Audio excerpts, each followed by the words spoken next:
আমরা সন্তানের উপরে পিতামাতার প্রায় 13টি হক রয়েছে। আমরা ধারাবাহিকভাবে খুবই সংক্ষেপে আমরা এই 13টি হক সম্পর্কে জানতে পারেন ইনশাআল্লাহ।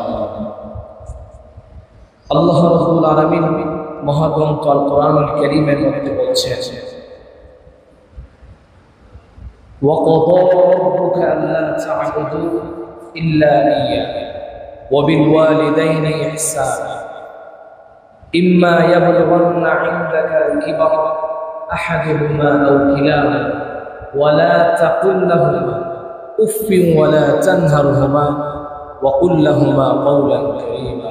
سبحان الله। আল্লাহ রাব্বুল আলামিন বলছেন, وَقَضَى رَبُّكَ أَلَّا تَعْبُدُوا, আমি আল্লাহ তাআলার সাথে কাউকে তোমরা শরীক করবে না। লা তা'বুদু, আমি আল্লাহ ছাড়া অন্য কারো ইবাদত করবে না। ইল্লা ইয়াহু ওয়া বিল ওয়ালিদাইনি ইহসানা, পিতা মাতার সাথে তোমরা ভালো ব্যবহার করবে, তাদের সাথে কোনো অসৎ ব্যবহার করা যাবে না। ওয়ালা তাকুল লাহুমা, এমন কথা বলবে না, তারা বৃদ্ধ হয়ে গিয়েছে, তারা বৃদ্ধা হয়ে গিয়েছে, বৃদ্ধ পিতা বৃদ্ধা মাতা অর্থাৎ বুড়া বুড়িদের সাথে এমন কোনো কথা বলা যাবে না। উফফি ওয়ালা তানহারহুমা, যে তারা কষ্টে উফ শব্দটা তাদের জবান দিয়ে বেরবে। ওয়ালা তানহারহুমা, এবং তাদের সাথে ধমকের সুরে কথা বলা যাবে না। ওয়াকুল লাহুমা কওলান কারীমা, তাদের সাথে নম্র শব্দ আচরণ করতে হবে। আল্লাহু আকবার। এটা কে বলেছে? আল্লাহ সুবহানাহু ওয়া তাআলা। এজন্য পিতা মাতার সাথে আমাদের ব্যবহারটা কেমন হবে? সৎ ব্যবহার হবে, ভালো ব্যবহার করতে হবে, তাদের সাথে ধমকের সুরে কথা বলা যাবে না। বিশ্বনবী সাল্লাল্লাহু আলাইহি ওয়াসাল্লাম সাহাবায়ে কেরামের সামনে যখন পিতামাতা সম্পর্কে ওয়াজ করছিলেন, আল্লাহ রাসূল সাল্লাল্লাহু আলাইহি ওয়াসাল্লাম বলেন যে একটা সময় এমন আসবে যে সন্তানেরা তার মা তার বাবাকে গালি দেবে। বলেন নাউযুবিল্লাহ। সাহাবায়ে কেরাম একটু অবাক হলেন যে ছেলে মেয়েরা তার মা বাবাকে গালি দিবে, এটা তারা মানতে পারে না। একটু আশ্চর্য মনে হলো তাদের কাছে। তখন বিশ্বনবী সাল্লাল্লাহু আলাইহি ওয়াসাল্লাম বলছেন যে তারা এমন ভাবে গালি দিবে যেমন তারা একজন আরেকজনের সাথে যখন ঝগড়া করবে, ঝগড়া করার পরে অপর পক্ষ থেকে গালি দেয় কি দেয়? পিতামাতাকে গালি দেয় কি দেয়? ওই যে গালিটা দিয়েছে কেমন জানি ছেলে এবং সন্তান নিজ মা বাবাকে গালি দিয়েছে। আর এখনের পরিস্থিতি তো এমন যে ঝগড়া লাগার পরে গালি দেওয়ার প্রয়োজন নাই, অন্য গালি দেওয়ার প্রয়োজন নাই। এখন নিজেই অকাট্য ভাষায় তার মা বাবাকে গালি দেয় এমন সন্তান আছে না নাই? শুধু গালি দেয় না, যেভাবে ইচ্ছা ওইভাবে ধুলাই করে কথা বলে। ঠিক এমনকি বাড়ি থেকে বের করে দেওয়ার মতো এত কঠিন কাজ এরা এটাকে কোনো কিছুই মনে করে না। কথা বলেন ঠিক? শুধু তাই না, আমরা পত্রিকায় দেখি মাঝে মাঝে হেডলাইন আসে যে সন্তান তার মাকে তার বাবাকে কুপিয়ে হত্যা করেছে। বলেন নাউযুবিল্লাহ। তাহলে এখন বুঝে যে আমরা বিশ্বনবী সাল্লাল্লাহু আলাইহি ওয়াসাল্লামের ওই যে বাণী, ওই বাণীটা 1450 বছর আগে বলা হয়েছে, আর সেই বাণী আজ হারে হারে সেটা টের আমরা পাচ্ছি। কথা বলেন ঠিক না? এই জন্য মা বাবা যেমনই হোক, সে পাগল হোক, বাবা পাগল হোক, তারপরেও তাদের সাথে কোনো খারাপ আচরণ করা যাবে, এটা নিষেধ কে দিয়েছে? আল্লাহ সুবহানাহু ওয়া তাআলা। এই জন্য প্রিয় ভাইয়ের আমার, এক সাহাবী এসে বিশ্বনবী সাল্লাল্লাহু আলাইহি ওয়াসাল্লামের কাছে এসে জিজ্ঞাসা করছেন, মান আহাব্বা বিহুসনি সাহাবাতি, আমি কাকে বেশি ভালোবাসবো, মাকে নাকি বাবাকে? আল্লাহ রাসূল সাল্লাল্লাহু আলাইহি ওয়াসাল্লাম জবাব দিয়েছেন, উম্মুকা, তোমার মাকে।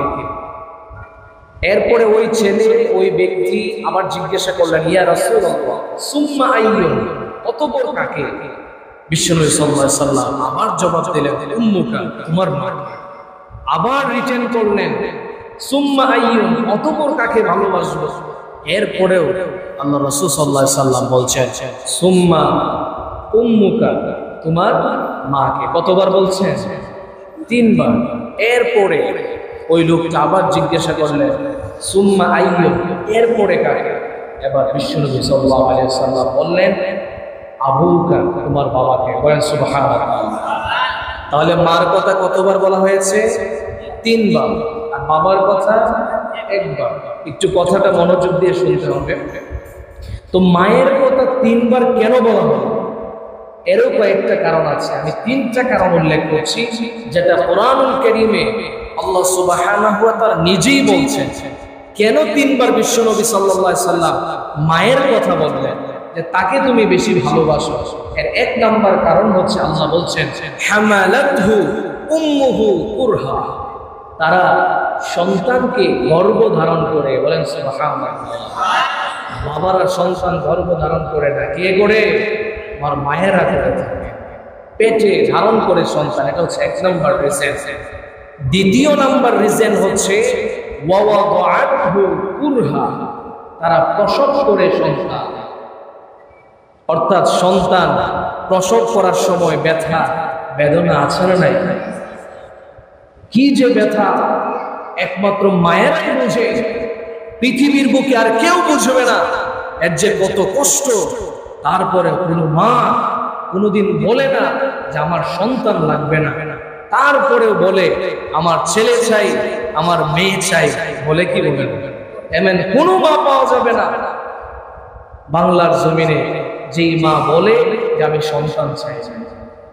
মিডল ইস্টে আছে অনেক, আমেরিকায় আছে, তারা সন্তান নিতে চায় না, তারা অন্য পদ্ধতিতে সন্তান নেয়। তাদের সম্পর্কে আমাদের আলোচনা নাই, কারণ যারা খ্রিস্ট ধর্ম, যারা ইসলাম মানে না, এদেরকে নিয়ে এখন আমাদের আলোচনা নাই। এই জন্য মুসলমান যত মা বোনেরা আছে প্রত্যেকেই চায় যে একটা সুন্দর একটা ছেলে হবে, একটা মেয়ে হবে, তাকে আমি মানুষের মতো মানুষ করে থাকবো। ঠিক না বেটা?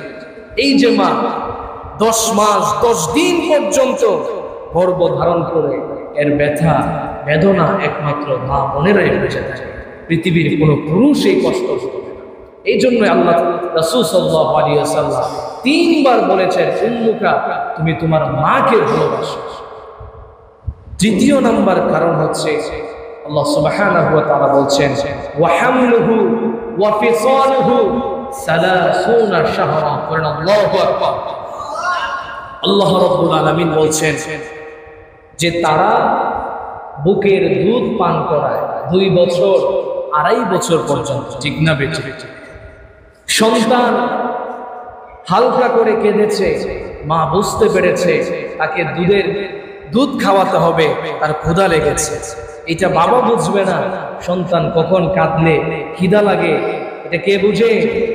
মায়েরা বুঝে। এই 3টা কারণে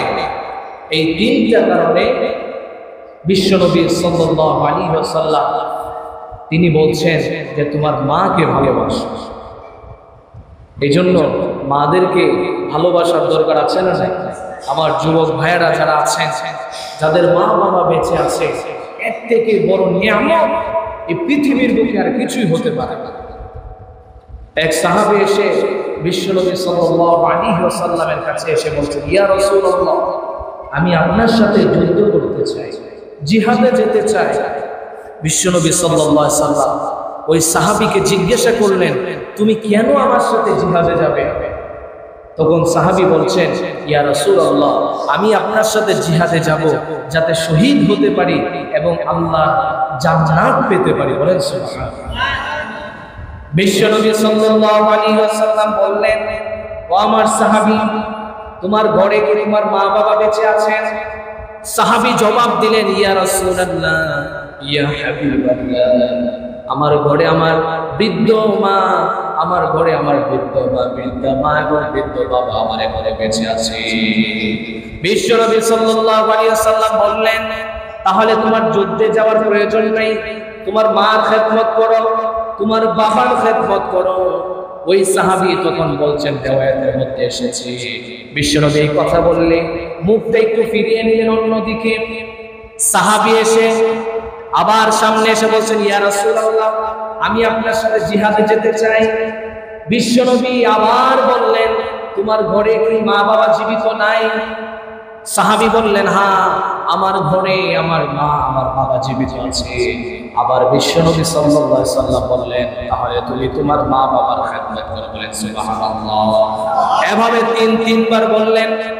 অন্য রিওয়ায়াতের মধ্যে পাওয়া যায়, কোন ব্যক্তি যদি তার মা বাবাকে ভালোবাসে, বৃদ্ধা মাকে যদি মায়ের খেদমত করে ভালোবাসে, বিশ্বনবী সাল্লাল্লাহু আলাইহি ওয়াসাল্লাম বললেন, একজন শহীদের সওয়াব পেয়ে যাবে। বলেন সুবহানাল্লাহ।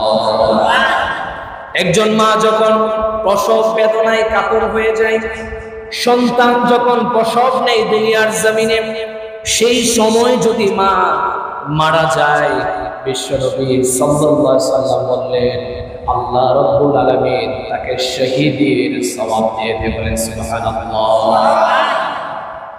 আমরা যেমন ভাবে জিহাদে গেলে একজন মানুষ যদি জিহাদ করতে করতে মারা যায়, যেমন ভাবে সে শহীদ হয়, একজন মা যদি প্রসব বেদনায় সন্তান প্রসব হওয়ার সাথে সাথে ওই মা যদি মারা যায়, আল্লাহ রাব্বুল আলামিন ঠিক ওই রকম ভাবে শহীদের মর্যাদা দান করবেন। বলেন সুবহানাল্লাহ। আবার যখন আমরা জিহাদ থেকে সুস্থ শরীরে ফিরে আসি, বিশ্বনবী সাল্লাল্লাহু আলাইহি ওয়াসাল্লাম বললেন, যে জিহাদ থেকে শহীদ না হয়ে ফিরে আসলো, বিশ্বনবী তাদেরকে গাজী উপাধি দিলেন। ঠিক ওই রকম ভাবে কোন মা যখন সন্তান প্রসব করে আর বেঁচে যায়, সুস্থতার সাথে সে সন্তানকে প্রসব করে, বিশ্বনবী সাল্লাল্লাহু আলাইহি ওয়াসাল্লাম বললেন, ওই মাকে আল্লাহ রাব্বুল আলামিন একজন গাজীর সওয়াব দান করবেন। বলেন সুবহানাল্লাহ। এইজন্য একজন মা, সে যদি সন্তান প্রসব করার পরে বেঁচেও যায়, তাহলে আল্লাহ রাব্বুল আলামিন একজন জিহাদি মানুষ ফিরে আসলে যেমন গাজী হয়ে যায়, যে সওয়াব হয়, সেই মাকেও আল্লাহ রাব্বুল আলামিন গাজী উপাধি দিয়েছে। বলেন সুবহানাল্লাহ। এই জন্য আমার মা বোনদের আফসোস করার কোনো কিছু নাই, তার সম্মান আল্লাহ সুবহানাহু ওয়া তাআলা বৃদ্ধি করে দিয়েছে। বলেন সুবহানাল্লাহ। আজকে অনেক ভাইয়েরা, অনেক বোনেরা তারা বলে পুরুষ এবং মহিলার সমান অধিকার চায়, এমন একটা স্লোগান দেয় কি দেয়? পুরুষ এবং মহিলা কখনো সমান অধিকার হতে পারবে? মারা যেমন ভাবে একটা সন্তান নেয়, এখন মা যদি বলে স্বামীকে যে আপনি একটা সন্তান নেন, এরপরে আমি নিব একটা, এরপরে আপনি নিবেন, তাহলেই তো সমান অধিকার হবে। ঠিক না বেঠি? শুধু মারা সন্তান দিবে আর আপনারা সন্তান দিতে পারবেন না, তাহলে সমান অধিকার হলো কিভাবে? ঠিক না বেঠি? আবার অনেক মা বোনেরা আছে, তারাও আবার স্লোগান দেয় যে ছেলেরা স্বাধীনভাবে ঘোরাফেরা করতে পারে, তাদের কোনো বাধা নাই, কিন্তু মেয়েরা ঘর থেকে বের হতে পারে না। মা ফোর্স করে, বাবা ফোর্স করে, ঘর থেকে বের হওয়া যাবে না। এই জন্য তারা স্বাধীনতা চায়, স্বাধীনতা চায়, সমান অধিকার চায়। এই জন্য আমি একটা উদাহরণ দিই, শিয়াল মুরগির স্বাধীনতা চায়। কিসের স্বাধীনতা? মুরগির স্বাধীনতা চায়। মালিক যখন মুরগিকে কাঁচার ভিতরে বন্দি করে রাখে, তখন শিয়াল এসে বলে যে তুই তো ঘুরতে পারিস না, তুই যখন ঘুরতে পারবি রাস্তাঘাটে, হ্যাঁ, তোর অনেক ভালো লাগবে, আর এখানে যে তুই কাঁচার ভিতরে আবদ্ধ, কখন তোরে ধরে খেয়ে ফেলে যে কেউ বলতে পারে না। এই জন্য তুই স্বাধীনতার স্লোগান। কে বলে? শিয়ালে বলে মুরগি। এখন মুরগিও কিছু মুরগি আছে, সব না, কিছু মুরগি আছে, তারাও স্লোগান দেয় যে মালিক আমরা স্বাধীনতা চাই, আমরা স্বাধীন হতে চাই, আমরা বাহিরে ঘোরাফেরা করতে চাই, আমরা এই কাঁচার ভিতরে আবদ্ধ হতে চাই। এখন আপনারা বলুন, যদি মুরগিকে স্বাধীনতা দেয়, শিয়ালে কিন্তু বলে দিয়েছে মুরগির স্বাধীনতা, এখন শিয়ালে মুরগির স্বাধীনতা পাইলে সে কি ছাড়বে না খেয়ে ফেলবে ধরে ধরে? এই জন্য যেই নাস্তিকরা মা বোনদের স্বাধীনতা বলে যে পুরুষ মহিলারা স্বাধীনভাবে কেন চলাফেরা করতে পারে না, তারা তাদের স্বাধীনতার স্লোগান শিখায়, আর তাদের কথা শুনে যেই মা বোনেরা স্লোগান দেয় আমরাও পুরুষের মতো স্বাধীনতা চাই, এরাও ঠিক তেমন সেই মুরগিদের মতো। আর যারা বলে, যেই লোকেরা বলে, তারা হচ্ছে ওই শিয়ালের মতো। কথা বলেন ঠিক? আপনি ভিতরে থাকবেন না, রাস্তা ঘাটে আপনি পুরুষের মতো চলাফেরা করবেন, তাহলে পুরুষেরা তো আপনাদেরকে সেই শিয়ালের মতো খাবে। কথা বলেন ঠিক না? এই জন্য তারা আপনাদের স্বাধীনতা চায় না, আপনাদেরকে ভোগ করতে চায়। কথা বলেন ঠিক কিনা? এই জন্য যারা নারীর স্বাধীনতা চায়, পুরুষ মহিলারা সমান অধিকার বলে স্লোগান দেয়, তারা সবগুলো হচ্ছে বন্ধ এবং নাস্তিক। কথা বলেন ঠিক কিনা? এটা নাস্তিকদের স্লোগান, কোন মুসলমানদের স্লোগান হতে পারে না। কথা বলেন ঠিক কিনা? এই জন্য পুরুষ এবং মহিলা কখনো সমান অধিকার হতে পারে না। পুরুষেরা সমান অধিকারের স্লোগান শিখিয়ে দেয় ওই শিয়ালের মতো এক একটাকে ধরে ধরে খাওয়ার জন্য। কথা বলেন ঠিক কিনা? এই জন্য আমার মা বোনেরা, স্বাধীনতার স্লোগান দিবেন না। বিশ্বনবী সাল্লাল্লাহু আলাইহি ওয়াসাল্লাম আপনাদেরকে স্বাধীন করেছেন, সম্মানও দিয়েছেন, কিন্তু স্বাধীনতার একটা গণ্ডি আছে, স্বাধীনতার একটি রূপরেখা আছে, এর বাহিরে আপনার কোনো স্বাধীনতা হতে পারে না। কথা বলেন ঠিক? মহিলারা ঘরে থাকবে বিধান দিয়েছে কে? বিশ্বনবী সাল্লাল্লাহু আলাইহি ওয়াসাল্লাম। আল্লাহ সুবহানাহু ওয়া তাআলা পর্দাকে ফরজ করে দিয়েছেন। আর আজকে তো আমাদের মহিলা, আমার মা বোনদের পর্দা নাই বললেই চলে। এটা যে একটা ফরজ বিধান, এটাকে আমরা তো মানি না। অনেক মা বোনদের জন্য রাস্তাঘাটে তো হাঁটা চলাই করা যায় না। হুজুর যাবে, তারপরে মাথায় কোনো পর্দা নাই, কাপড় নাই, রাস্তাদের সাইডেও পর্যন্ত যাবে। এই জন্য প্রিয় মা বোনেরা, পর্দার বিধান যেভাবে আমরা 5 ওয়াক্ত নামাজ আমাদের উপরে ফরজ, ঠিক ওই রকম ভাবে পর্দার বিধান মানাও ফরজ। কথা বলেন ঠিক না? কেউ যদি পর্দার বিধান না মানে, তাহলে সে আর মুসলমান থাকলো না, সে কাফের হয়ে যাবে।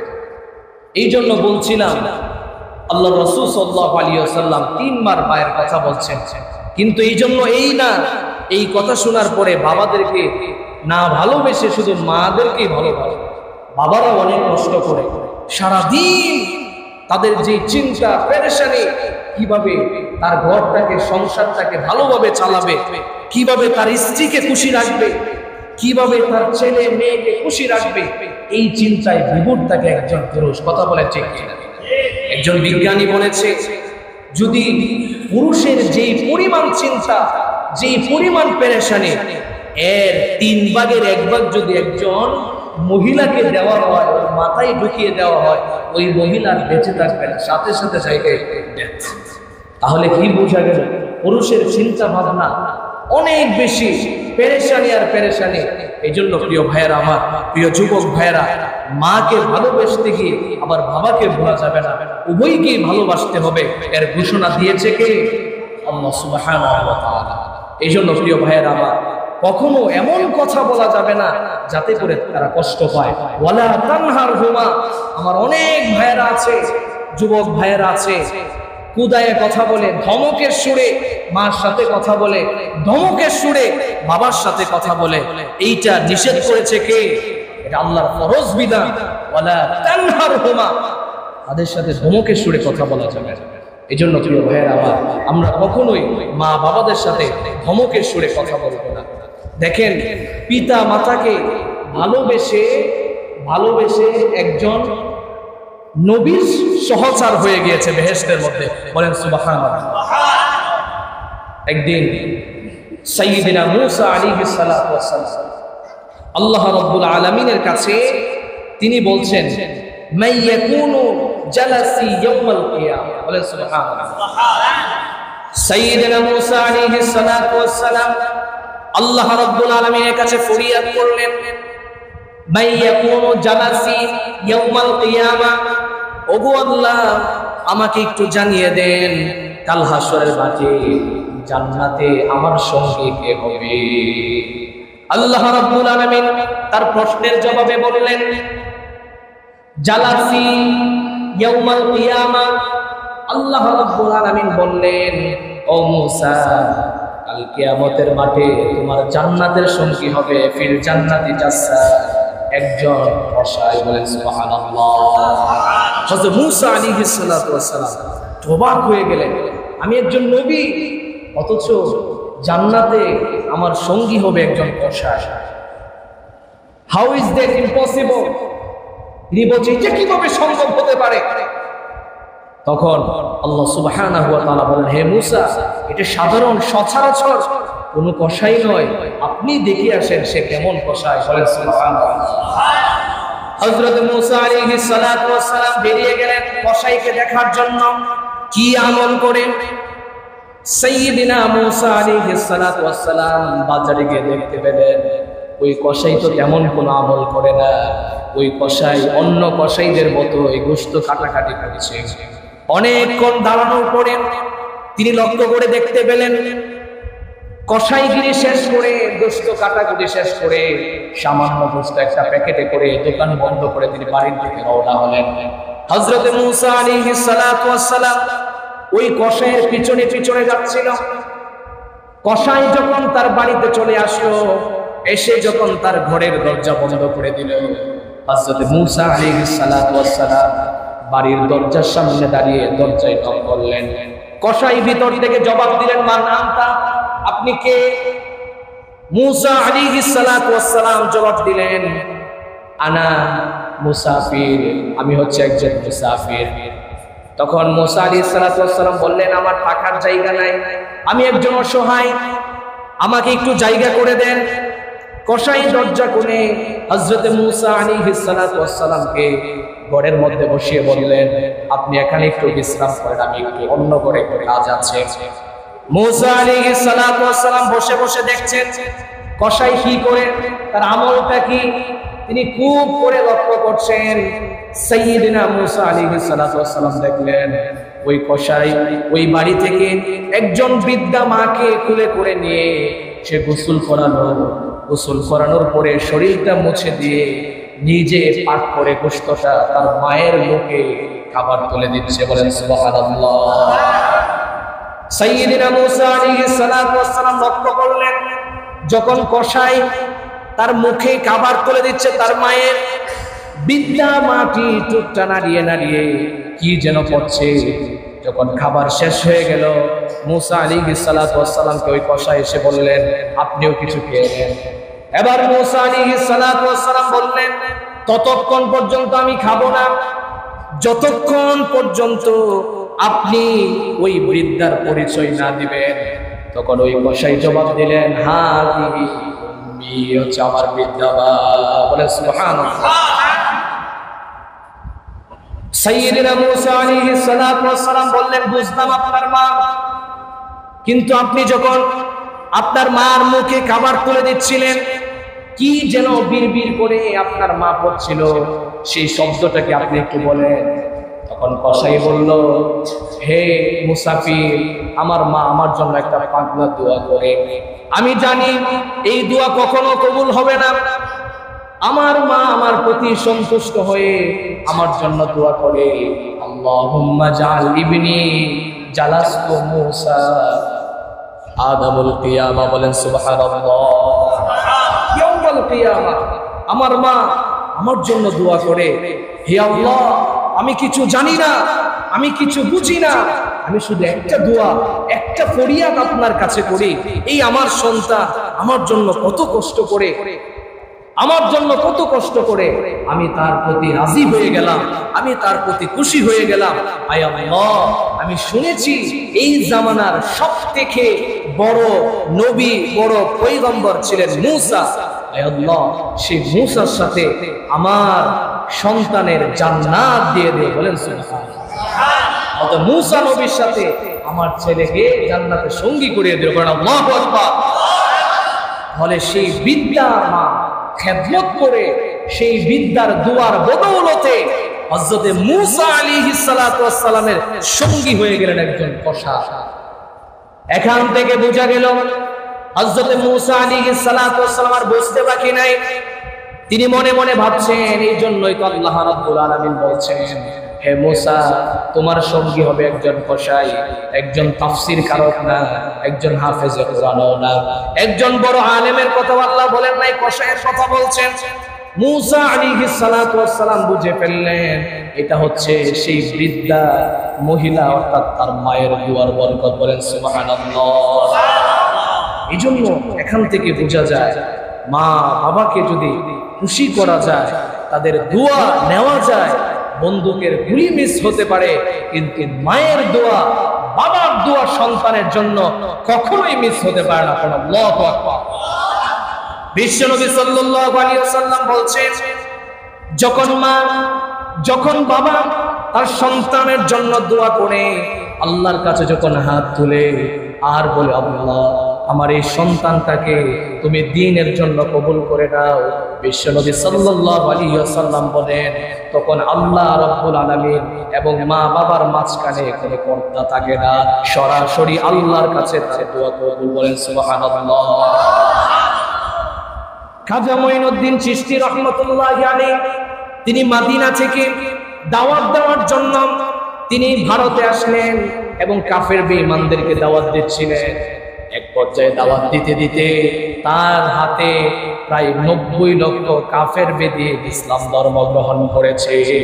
বলেন সুবহানাল্লাহ। খাজা মঈনুদ্দিন চিশতি তো হাসিতে বাকবাকু। মায়ের কাছে গিয়ে তিনি মায়ের কাছে যখন গেলেন, মা দেখতে পেলেন খাজা মঈনুদ্দিন অর্থাৎ তার ছেলে এত খুশি। মা জিজ্ঞাসা করলেন, ও খাজা মঈনুদ্দিন তুমি এত খুশি কেন? তখন খাজা মঈনুদ্দিন চিশতি রাহমাতুল্লাহ বললেন, মা আমার খুশি লাগার কারণ হলো আমি ভারতবর্ষে দাওয়াত দিচ্ছিলাম, আমার এই দাওয়াতের বদৌলতে 90 লক্ষ হিন্দু খ্রিস্টান ইসলাম ধর্ম গ্রহণ করেছে। মা তখন জবাব দিল, বাবা এত ঘড়িমসি করার কোনো কিছু নাই, এটা তোমার কোনো কারিশমা না, এটা আমি মার কারিশমা। আল্লাহু আকবার। খাজা মঈনুদ্দিন চিশতি রাহমাতুল্লাহ আলাইহি বললেন, মা তোমার কি কারিশমা আমাকে একটু বলো। তখন মা জবাব দেন, ওই সন্তান তুমি যখন আমার পেটে ছিলে 10 মাস 10 দিন, আমি রাতে এত বেশি ঘুমাইতাম না, সেজদায় পড়ে এবং দুহাত তোলে তোমার জন্য দোয়া করতাম, আল্লাহ আমার এই সন্তানটাকে, গর্বের সন্তানটাকে তুমি পুরা দুনিয়ার জন্য কবুল করে নাও এবং ইসলামের জন্য কবুল করে। বলেন সুবহানাল্লাহ। মা বললেন, শুধু এতটুকুই দোয়া করি নাই, যখন তুমি দুনিয়ায় আসলে, দুনিয়ায় আসার পরে আমি যখন তোমাকে দুধ পান করাতাম তখন ভালো করে উজু করে নিতাম, উজু করার পরে 2 রাকাত নামাজ পড়ে তারপরে তোমাকে দুধ পান করাইতাম। বলেন সুবহানাল্লাহ।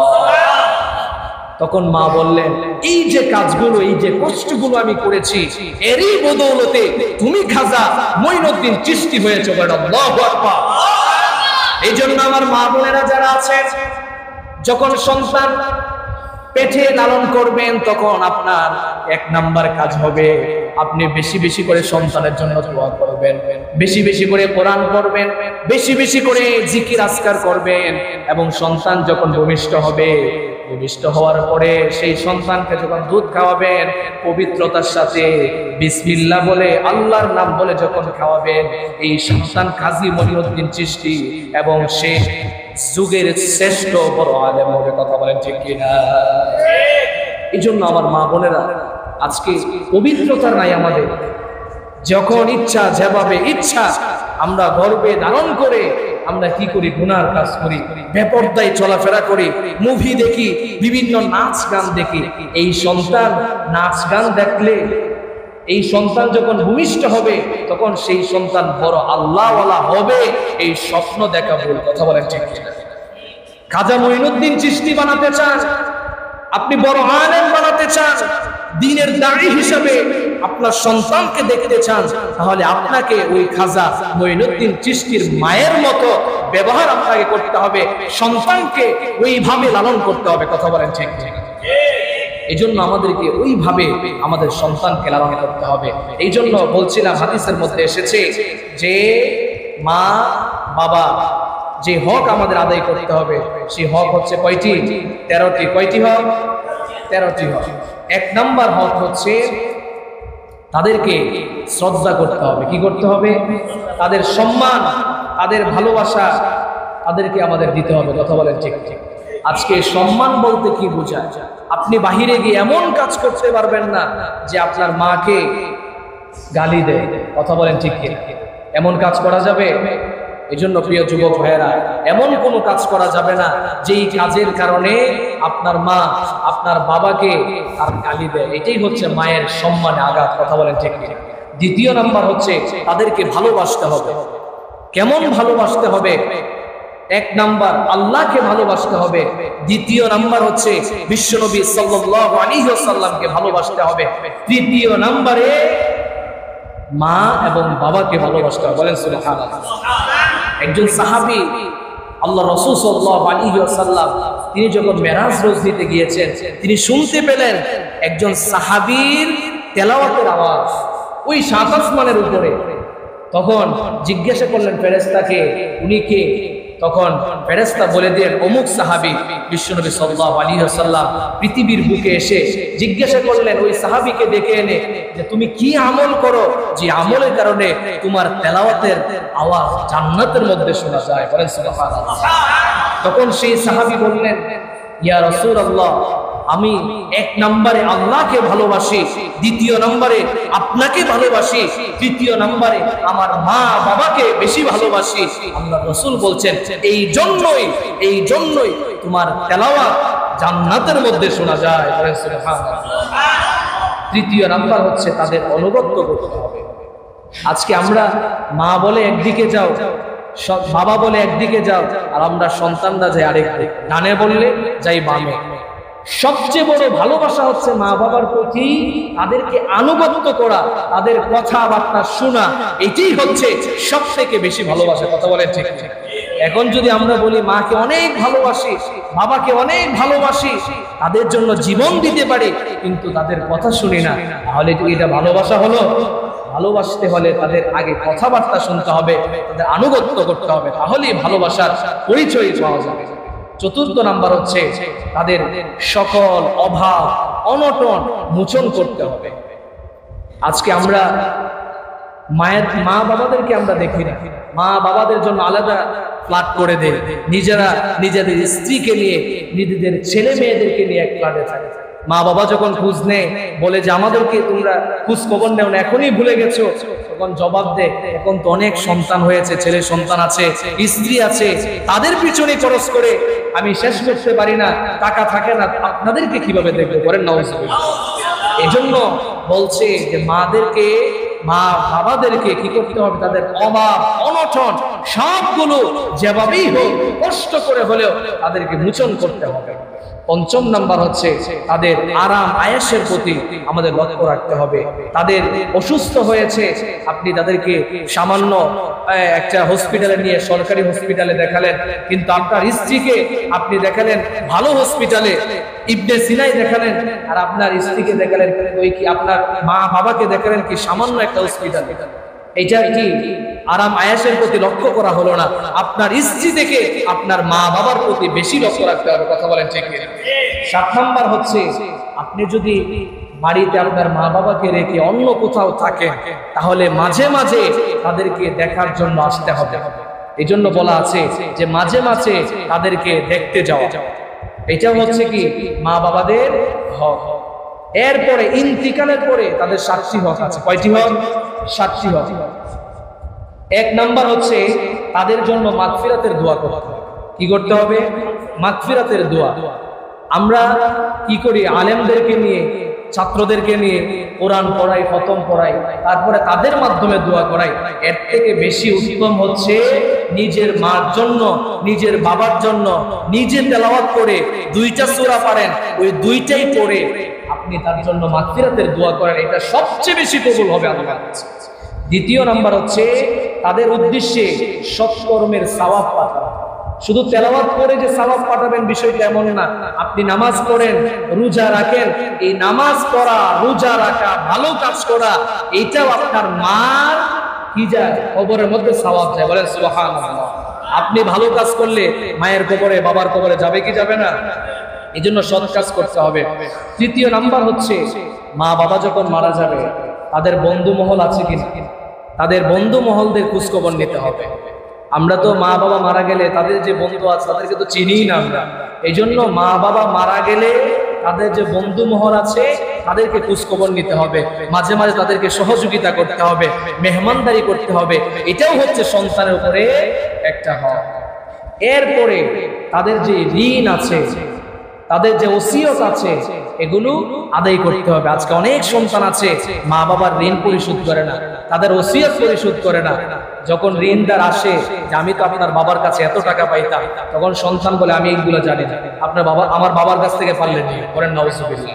এটা করা যাবে না। আগে ঋণ পরিশোধ করতে হবে, তারপরে ওসিয়ত যেগুলো আছে ওইগুলো দিয়ে তারপরে নিজের ওয়ারিস নিতে হবে। এরপরে তাদের ওসিয়ত কার্যকর করা, তাদের যে ওসিয়ত দিয়ে যায় যে মসজিদের জন্য আমি এত টাকা দান করলাম, মৃত্যুর পরে এটা দিয়ে দিও, মাদ্রাসার জন্য এতটুকু জমি দিলাম, এটা দিয়ে দিও। আমরা কি করি, বলে যাওয়ার পরে তাদের ওসিয়ত পালন করি। মসজিদের জন্য বলছে তখন এটা ভুলে যায়। এলাকার মানুষ গিয়ে যখন বলে যে আপনার মা আপনার বাবা তো ওসিয়ত করে গিয়েছিল, মাদ্রাসার জন্য একটু জায়গা দিয়েছিল, তখন তারা অস্বীকার করে, না আমার মা বাবা ওসিয়ত করে যায়। এমন সন্তান আছে না নাই? এগুলো করা যাবে না। সর্বশেষ মাঝে মাঝে তাদের কবর জিয়ারত করতে হবে। আজকে আমরা কবর দিয়ে আসার পরে আর কোনো খোঁজ খবর নেই, মাসেও যাই না, বছরে একটা ঈদের মধ্যে গিয়ে দোয়া করে, এতটুকুই যথেষ্ট না। এই জন্য প্রিয় ভাইয়ের আমার, মা বাবা যদি দুনিয়া থেকে বিদায় নেয়, আমাদের প্রতি সপ্তাহে কমপক্ষে জুমার সালাত আদায় করে নিজে পারলে হুজুর নিয়ে, পারলে ছাত্র নিয়ে নিজের আগে দোয়া করবেন মায়ের জন্য, বাবার জন্য। এটা সন্তানের উপরে হক। কথা বলেন ঠিক কিনা?